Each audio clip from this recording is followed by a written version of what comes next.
Our mission today, and we've decided to accept it, is to determine if this number is prime or composite.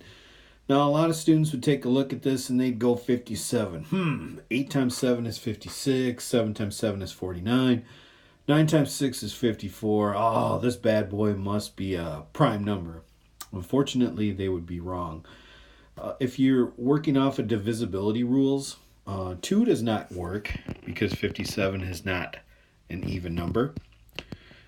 But when we look at 3, if you remember, the rule for 3 is to add the digits. So we take 5 and 7 and we get 12. And indeed, 12 is a number that is divisible by 3. So 57 is going to be divisible by 3. And I could stop there and just say it's composite, but I want to just go a little bit further. 3 goes into 5 one time.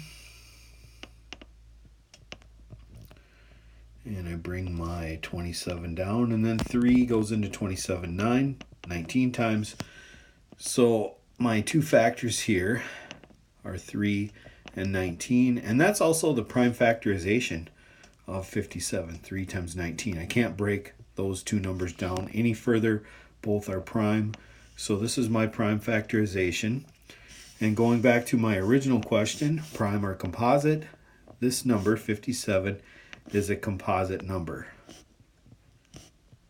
It has more than 1 in itself as factors. So, there's there. Go ahead and watch this video if it didn't make sense the first time. And we'll see you on the flip side.